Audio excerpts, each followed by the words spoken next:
ක්ලියෝපැට්‍රා Caesar එක්ක පොඩි අනියම් සම්බන්ධතාවයක් පවත්වාගෙන ගියා කියලා තියුණුම රාජ්‍යයක් වුණු ඊජිප්තුවේ පාලනය වයස අවුරුදු 18ක කෙල්ලෙකුටයි යන්තමට වයස අවුරුදු 10ක් වුණු පොඩි කොල්ලෙක්ගේ අතටයි ගියාට පස්සේ කොහොමද තියෙන්නට ඇද්ද? ඔය අල්ල පනල්ලේ තමයි ක්ලියෝපැට්‍රා මාක් ඇන්ටනි එක්ක පළහිලව්වක් ඇති කරගන්නේ. ක්ලියෝපැට්‍රාට පුරාණ රසායනාගාරයක් තිබුණා කියලත් හොයාගෙන තියෙනවා. තට්ටේ තියෙන පිරිමින්ට හිසකිස් නැවත වවා ගන්න පුළුවන් විදිහේ උපක්‍රම පවා මරණය හරියටම සිද්ධ වුණේ කොහොමද?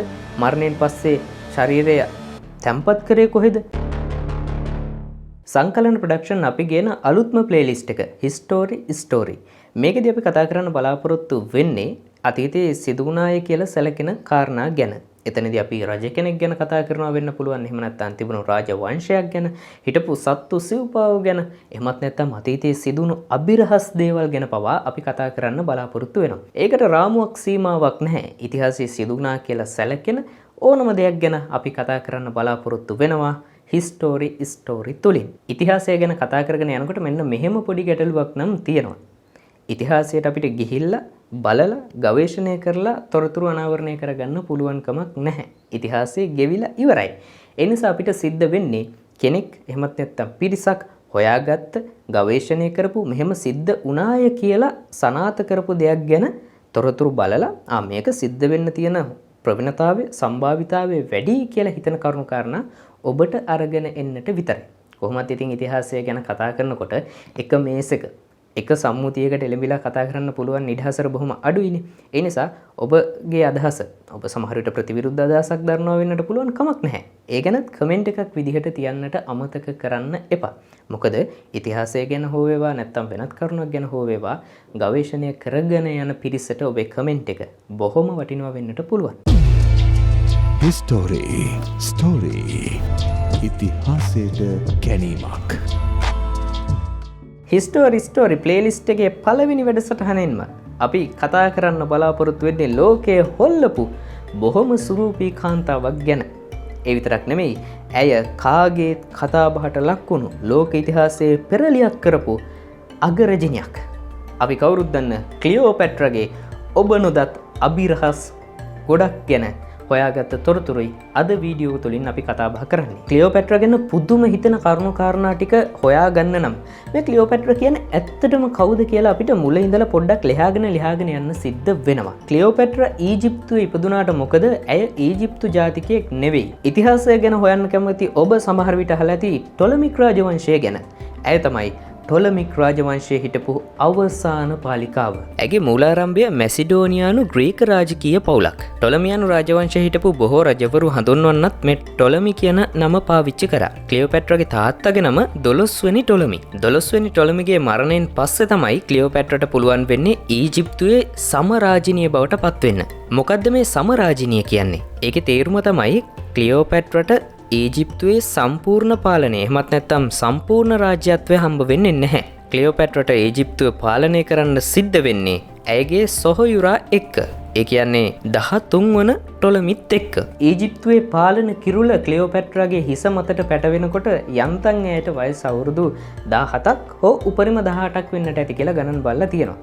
ඇයත් එක්ක ඊජිප්තුවේ සමපාලනය හිමි කරගත්ත ක්ලියෝපැට්‍රාගේ වැඩිමහල් සොහොයුරා 13 වෙනි ටොලමිගේ වයස වෙනකොට අවුරුදු 10ක් හෝ උපරිම 11ක් වෙන්නට ඇති කියලා තමයි ගණන් බලලා තියෙන්නේ. නිකමට හිතන්නකෝ ඒ කාලේ තිබුණු තියුණුම රාජ්‍යයක් වුණු ඊජිප්තුවේ පාලනය වයස අවුරුදු 18ක කෙල්ලෙකුටයි යන්තමට වයස අවුරුදු 10ක් වුණු පොඩි කොල්ලෙක්ගේ අතටයි ගියාට පස්සේ කොහොමද තියෙන්නට ඇද්ද? කොහොමුණත් ඒ කාලේ සිරිත විදිහට ගත්තොත් සමපාලකීන් වෙනවා නම් ඒ දෙදෙනා විවාහ වෙන්න ඕන. ඒ කරුණු කාරණා සලකා බලලා ඉතිහාස ගවේෂකයෝ කියන කාරණාව තමයි ක්ලියෝපැට්‍රායි 13 වන ටොලමි කියන සහෝදරයන් විවාහ වෙලා ඉන්නට ඇති කියන කාරණාව. ක්ලියෝපැට්‍රාගේ තාත්තා ගැන අපි කතා කරාට ක්ලියෝපැට්‍රාගේ අම්මා ගැන නම් මේ තරම් ලොකු සඳහනක් ඉතිහාස ගවේෂණය කරනකොට අපිට හොයාගන්න ලැබෙන්නේ නැහැ. හැබැයි සමහරු හිතනවා ක්ලියෝපැට්‍රාගේ තාත්තත් තමන්ගේ සහෝදරිය වන ක්ලියෝපැට්‍රා වී ට්‍රිෆේනාව විවාහ කරගෙන ඉන්නට ඇති කියලා. ඒ විදිහට ක්ලියෝපැට්‍රාටත් ඇයගේ නම සහ රටේ රාජ්‍යත්වය හිමි වෙන්නට ඇති කියන කාරණාව තමයි දැනට හොයාගන්න ලැබෙන ගවේෂණවලදී මතුවෙන කරුණු කාරණා. ඉතිහාස කතාවල සාරයත් අරගෙන පස්සේ කාලෙකදී ග්‍රීක නාට්‍ය, වේදිකා නාට්‍ය, ගීත, චිත්‍රපටි දක්වාම ක්ලියෝපැට්‍රාගේ කතාව දිගට ඇදිලා ආවා. ඒ අතරිනුත් ක්ලියෝපැට්‍රාගේ කතාව සැරට මතුවෙලා ආපු කාරණා කිහිපයක් තියෙනවා. ඒ අතරින් මුල් තැනක් ගන්නවා ක්ලියෝපැට්‍රාට ජුලියට් සීසර් වගේම මාක් ඇන්ටනි එක්ක තිබුණු පෙම් පළහිලව්ව. ජුලියට් සීසර්ගේ පෙම්වතිය විදිහටත් මාක් ඇන්ටනීගේ බිරිඳ විදිහටත් අතිශයෙන් ප්‍රසිද්ධියට පත්වුණු නාට්‍යවල වගේම මෑත කාලයේදී දකින්නට ලැබුණු චිත්‍රපටවලදී පවා ක්ලියෝපැට්‍රාගේ කතාව විවිධ මානයන් වල දිගහැරෙන්න පටන් ගත්තා. දැනටමත් මේ කතාව ටිකක් දිග්ගැස්සিলা වැඩි තමයි. හැබැයි එක තැනකදී මේ දිග්ගැස්සුණු කතාව තවත් සංකීර්ණ වෙනවා. ඒකට හේතුව වෙන්නේ ක්ලියෝපැට්‍රාගේ ආදර සහ විවාහ දම්වලට තවත් පුරුකක් ඈදෙන නිසා. ක්ලියෝපැට්‍රාගේ වැඩිමහල් සහෝදරයා වුණු 13 වෙනි ටොලමිගේ මරණයත් එක්ක ක්ලියෝපැට්‍රා තීරණය කරනවා රටේ ආධිපත්‍ය පාලනය Taman අතේම තියාගන්න ඇයිගේ බාල සොහොයුරා වුණු 14 වෙනි ටොලමිව විවාහ කරගෙන ඔහුත් එක්ක රටේ සමපාලනයක් අරගෙන යනවා කියලා. මොකද බාල සොහොයුරාව පාලනය කරගන්න එක ක්ලියෝපැට්‍රාට දැන් බොහොම ලේසි කාරණාවක්. ඒ නිසාම රටේ පාලනය Tamanට රිසිසේ අරගෙන යන්නට ක්ලියෝපැට්‍රාට පුළුවන් වෙනවා Tamanගේ බාල සොහොයුරා වුණු 14 වෙනි ටොලමිත් එක්ක විවාහ වෙලා සමපාලනයක් අරගෙන ගියොත්. මේ තීරණය ගන්නකොට ක්ලියෝපැට්‍රාට වයස අවුරුදු 22යි. ඒ වගේම ක්ලියෝපැට්‍රාගේ බාල සොහොයුරා වුණු 14 වෙනි ටොලමිට යන්තමට වයස අවුරුදු 12ක් වන්නට ඇති කියලා තමයි ගණන් බලලා තියෙන්නේ. එතන ඉඳලා ක්ලියෝපැට්‍රා රටේ සමපාලනය අරගෙන යන්නේ Tamanගේ බාල සොහොයුරා වන 14 වෙනි ටොලමිත් එක්ක. රාජ්‍ය පාලනය අතේ තියාගන්න ඕන නිසා Tamanගේ සහෝදරයාත් එක්ක විවාහ වුණත් මේ වෙනකොටත් ක්ලියෝපැට්‍රා සීසර් එක්ක පොඩි අනියම් සම්බන්ධතාවයක් පවත්වාගෙන ගියා කියලා සමහර තැන්වලදී තොරතුරු අනාවරණය වෙලා තියෙනවා. මේ අනියම් සම්බන්ධතාවයේ ප්‍රතිඵලයක් විදිහට තමන්ගේ සහෝදරයාව බලයෙන් පහ කරලා ඊජිප්තුවේ තනි පාලකයා විදිහට තමන්ගේ ග්‍රහණයට රටේ පාලනය නතු කරගන්න ප්‍රමාණවත් තරම් ශක්තියක් ක්ලියෝපැට්‍රාට අවශ්‍ය වුණු නිසා සීසර් එක්ක පොඩි අනියම් සම්බන්ධතාවයක් පවත්වාගෙන ගියාද කියලත් සමහර අය ප්‍රශ්න කරනවා. කොහොම වුණත් නයිල් ගඟේ තිබුණු සටනකදී සීසර්ගේ හමුදාවක් විසින් ටොලමිව පරාජය කරනවා. ඒ කියන්නේ ක්ලියෝපැට්‍රාගේ බාල සොහොයුරාව පරාජය කරනවා. ඊට පස්සේ සීසර් ක්ලියෝපැට්‍රාව ආපහු ඊජිප්තුවේ පාලිකාව බවට සිහසුනට පත් කරනවා. ඊට පස්සේ ක්ලියෝපැට්‍රාට සීසර්ගෙන් දරුවෙක් ලැබෙනවා. ඒ දරුවට නම ලැබෙනවා සිසේරියන් කියලා. හැබැයි ඉතින් සීසර් කොයිම වෙලාවකවත් ඒ තමන්ගේ දරුවා කියලා ප්‍රසිද්ධියේ පිළිගත්තේ නැහැ කියලා තමයි සඳහන් වෙන්නේ. මේ හැමදේම අවසානයේ ක්ලියෝපැට්‍රා සීසර් එක්ක ආපහු රෝමයට ගියත් ක්‍රිස්තු පූර්ව 44 දී සීසර්ව ඝාතනය කරාට පස්සේ ඇය නැවතත් ඊජිප්තුවට ගියා කියලා සඳහන් වෙනවා. ඔය අල්ල පනල්ලේ තමයි ක්ලියෝපැට්‍රා මාක් ඇන්ටනි එක්ක පළහිලව්වක් ඇති කරගන්නේ. ඒ පළහිලව්ව දේශපාලනික වගේම ආදර පළහිලව්වක්. ආදර පළහිලව්ව දිග්ගැස්සිලා අවසානයේ ඔවුන් දෙදෙනා විවාහ වෙනවා. විවාහයේ ප්‍රතිඵලයක් විදිහට ඔවුන් දෙදෙනාට හම්බ වෙනවා ළමයි 3 දෙනෙක්. කොල්ලෝ දෙන්නෙක් සහ එක කෙල්ලෙක්. එක පුතෙක් වගේම දියණියක් නියුන් දරුවන්. ඒ නියුන් දරුවන් තමයි ඇලෙක්සැන්ඩර් හීලියෝස් වගේම ක්ලියෝපැට්‍රා සෙලීන්. පස්සේ ඉපදෙනවා තවත් පුතෙක්. ඒ පුතාගේ නම වෙන්නේ ටොලමි ෆිලඩෙල්ෆස්. ඔන්න දැන් තමයි අපි කතාවේ බොහොම රසවත් වගේම ආందోලනාත්මකම කොටසට එන්නේ. ඔබ බැලුවා නම් Netflix හරහා ප්‍රචාරය වුණු ක්ලියෝපැට්‍රා ගැන චිත්‍රපටය. එහෙමත් නැත්නම් මේ චිත්‍රපටයේ ට්‍රේලර් එක. ඔබ දන්නවා ක්ලියෝපැට්‍රාගේ හැම වර්ණය ගැන බොහොම ආందోලනයට තුඩ දුන් කාරණා කිහිපයක්ම ඒ චිත්‍රපටයේ ඇතුළත් වෙනවා. ක්ලියෝපැට්‍රාගේ ජනවාර්ගිකත්වය විවාදයට ලක් වෙන්නේ කාලයක් තිස්සේ. මොකද බොහෝ දෙනෙක් හිතාගෙන හිටියේ ක්ලියෝපැට්‍රා කියලා කියන්නේ සුදු ජාතිකයෙකුගේ හමට සමාන දීප්තිමත් හමක් තිබුණු කාන්තාවක් කියලා. ඒත් මේ යෝජනාව ප්‍රතික්ෂේප කරන බොහෝ දෙනෙක් කියන්න ගත්තා ඇය අර්ධ වශයෙන් කළු අප්‍රිකානුවන්ගෙන් පැවතගෙන එන කෙනෙක් කියලා. එනිසාම ක්ලියෝපැට්‍රාගේ ජනවාර්ගිකත්වය වගේම හැමේ පාට ගැන කොණ්ඩයේ හැඩය ගැන මේ වගේ ක්ලියෝපැට්‍රාගේ බාහිර ස්වරූපය ගැන ගොඩක් විවාදාත්මක තත්වයක් ඇති වෙලා තියෙනවා. ජීවත් වෙලා හිටපු කාලය පුරාවටම මිනිස්සුන්ගේ ඔලු ආందోලනයෙන් පුරවපු ක්ලියෝපැට්‍රා අවසානයේ තමන්ගේ මරණයත් බොහොම අභිරහස් විවාදයට තුඩ දුන ආందోලනාත්මක දෙයක් බවට පත් කරගත්තා. මොකද තාමත් ක්ලියෝපැට්‍රාගේ මරණය හරියටම සිද්ධ වුණේ කොහොමද? මරණයෙන් පස්සේ ශරීරය තැම්පත් කරේ කොහෙද? මොකද්ද සිද්ධ වුණේ කියන කාරණා ගැන අදටත් විවාදයන් ඇති වෙනවා.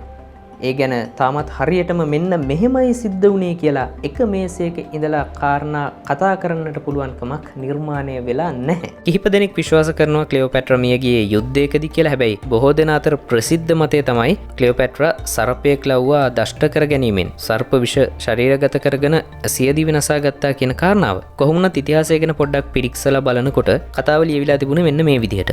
රෝමානු ප්‍රතිවාදියෙක් වුණු ඔක්ටේවියන් අතින් දරුණු ලෙස පරාජයට පත් වුණු නිසා ක්ලියෝපැට්‍රා මිය ගියා කියලා ක්ලියෝපැට්‍රාගේ අවසාන ස්වාමි පුරුෂයා වුණු මාක් ඇන්ටනි විශ්වාස කරනවා. ඒ අවස්ථාවේ ඔහු තීරණය කරනවා සිය දිවි නසා ගන්න. එවනත් ඇත්තටම ක්ලියෝපැට්‍රාගේ ජීවිතේ නැති වුණේ සර්පයෙක් ලව්වා සපාකා ගැනීමෙන් එහෙමත් නැත්නම් දෂ්ට කර ගැනීමෙන් කියලා තමයි සඳහන් වෙන්නේ. ක්ලියෝපැට්‍රාගේ දේහය වගේම ඇයට තිබුණු ප්‍රේමය නිසා සිය දිවි නසාගත්ත මාක් ඇන්ටනීගේ දේහයත් එකම තැනක වලදැම්ම කියලා ඉතිහාසයේ සඳහන් වුණත් අභිරහස තමයි ඒ සිරුරු තැම්පත් කරපු තැන තාමත් හරි හැටි නිශ්චය කරගන්න හැකියාවක් ලැබිලා නැහැ. එක එක මත තිබුණත් අතන මෙතන වලදැම්මය කියලා සඳහන් වුණත් තාමත් ඒ තැන කොතනද කියලා හරි හැටි හඳුනාගෙන නැහැ කියලායි සඳහන් වෙන්නේ. කොහොමුණත් ක්ලියෝපැට්‍රාගේ මරණයෙන් පස්සේ ඊජිප්තුව රෝම අධිරාජ්‍යයේ පළාතක් බවටම පත් වෙනවා. ඒ කියන්නේ ඊජිප්තුවත් රෝම අධිරාජ්‍යයටම ඈඳෙනවා. කරුණාකාරණා කොහොම වෙතත් අපිට අවිවාදයෙන් පිළිගන්නට සිද්ධ වෙන එක කාරණයක් තියෙනවා. ඒ තමයි ක්ලියෝපැට්‍රා කියලා කියන්නේ බොහොම උගත්, බුද්ධිමත් වගේම තීක්ෂණ බුද්ධියක් තියෙන Tamanගේ sannivedana කුසලතාවලින් මිනිස්සු බොහොම ලස්සනට ආකර්ෂණය කරගත්ත කෙනෙක්. මධ්‍යකාලීන අරාබි පොතපතේ ක්ලියෝපැට්‍රා ගැන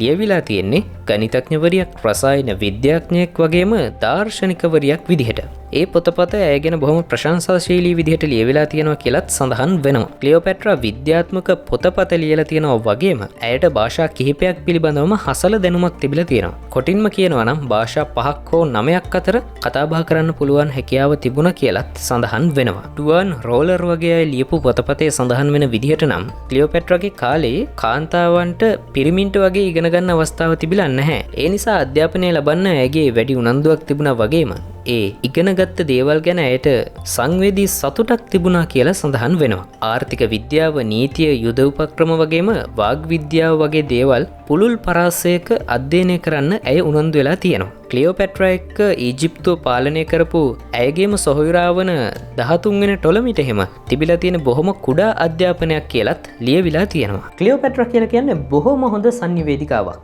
ඒ ගැන විවාදයක් නැහැනේ. ඊජිප්තු ජාතිකයෙකුත් නොවි. ඊජිප්තු වගේ විශාල රාජ්‍යයක වැසියන්ව Tamanගේ අනසකට රිසිසේ නතු කරගෙන Tamanට අවශ්‍ය විදිහට පාලනය ගෙනියන්න හොඳ සංනිවේදන කුසලතාවයක් නැති කෙනෙක්ට බෑ කියලා අපිට බොහොම පහසුවෙන් තේරුම් ගන්නට පුළුවන්. ඒ විතරක් නෙමෙයි, ඒ විදිහට රටේ පාලනය අරගෙන ගියපු ක්ලියෝපැට්‍රාට බොහොම චතුර විදිහට භාෂා 9ක් විතර හසුරවන්න පුළුවන්කම ලැබිලා තියෙනවා. ඒ ගැන ඇය හොඳට අධ්‍යයනය කරලා තියෙනවා. ඒ භාෂාවන් ගැන ක්ලියෝපැට්‍රා හොඳින් ඉගෙනගෙන තියෙනවා. ඉතින් ඒක හොඳ සංනිවේදිකාවක්ට තියෙන්න ඕන ප්‍රබල දක්ෂතාවයක්. මොකද වැඩිපුර භාෂා ප්‍රමාණයක් පුළුවන් වෙන තරමටම ඇයට අවශ්‍ය පණිවිඩය Tamanගේ ජනතාව වෙත ළඟා කරන්නට ඇයට බොහොම පහසු වෙනවා. ඒ සංනිවේදන හැකියාව ක්ලියෝපැට්‍රා බොහොම සූක්ෂම විදිහට වගේම සමහර අවස්ථාවලදී හරි කෛරාටික විදිහට පාවිච්චි කරලා තියෙනවා කියලත් පොතපතේ ලියවිලා තියෙන කතා කියවපුවාම අහපුවාම අපිට හිතාගන්න පුළුවන්. ක්ලියෝපැට්‍රා ඇගේ යටත්වැසියන්ට වගේම අසල්විසි රාජ්‍යයන් වල නායකයන් එක්ක මේ හොඳ සංනිවේදනය පවත්වාගෙන යන්න හරිම සූක්ෂම වෙලා තියෙනවා. කොටින්ම Taman පෞද්ගලිකව අකමැති වුණත් Tamanගේ රාජ්‍යත්වය බොහොම ස්ථාවරව තියාගෙන යන්න අසල්විසි රාජ්‍යයන් වල හිටපු නායකයින් එක්ක ගනුදෙනු කරන්න ඇය වග බලාගෙන තියෙනවා. ඒ කාලේ මේ කාලේ කියලා වෙනසක් නැහැ.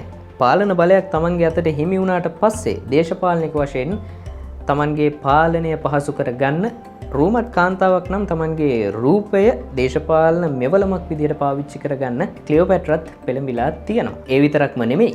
ක්ලියෝපැට්‍රා Tamanගේ රූපය දේශපාලනික වාසිය වෙනුවෙන් බොහොම හොඳින් උපරිම ප්‍රයෝජනයක් ලබාගෙන තියෙනවා. කොටින්ම කියනවා නම් ක්ලියෝපැට්‍රා Taman ජීවමාන දෙවඟනක් විදිහට තමයි විශ්වාස කරලා තියෙන්නේ. රූපය වගේම බලය අතර බොහොම දැඩි සම්බන්ධයක් තියෙනවා කියලා ඇය විශ්වාස කරලා තියෙනවා. උත්සව අවස්ථාවලදී ක්ලියෝපැට්‍රා ජනතාව අතරට ගියේ දේවතාවියක් විදිහට සැරසිලා බොහොම සුකෝපභෝගීත්වයෙන් කියලයි සඳහන් වෙන්නේ. ඇයගේ රූපය බොහොම චමත්කාර ජනකයි වගේම මිහිරි කටහඬකුත් තිබුණ නිසා ඇයට අවශ්‍ය දේවල් අනිත් අයට බොහොම පහසුවෙන් ඒත්තු ගන්නන්න පුළුවන් ස්වභාවයක් වගේම අනිත් අයව උත්තේජනය කරලා තමන්ට අවශ්‍ය දේවල් කරගන්න පුළුවන් විදිහේ ගති පැවැත්මක් ක්ලියෝපැට්‍රට තිබුණ කියලත් සැලකෙනවා. ක්ලියෝපැට්‍ර තමන්ගේ රූපය ප්‍රතිරූපය වගේම සංනිවේදන කුසලතාවේ දේශපාලනය වෙනුවෙන් කොයි තරම් ප්‍රබල විදිහට පාවිච්චි කරාද කියන්න තියෙන හොඳ උදාහරණය තමයි අඩුම තරමේ ඊජිප්තුවේ ඉපදෙන්නවත් නැතුව ඊජිප්තු වැසියෝ ක්ලියෝපැට්‍රව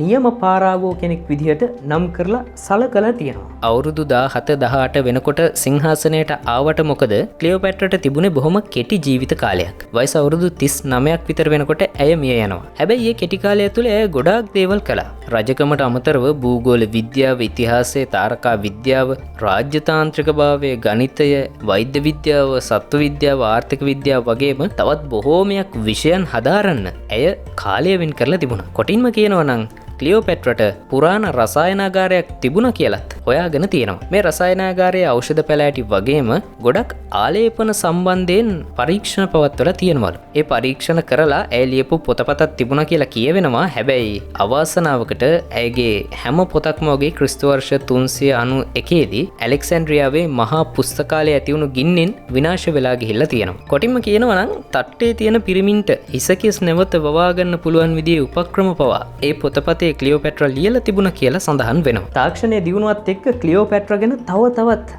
කරුණුකාරණා ඉදිරියේදී අනාවරණය වේවි.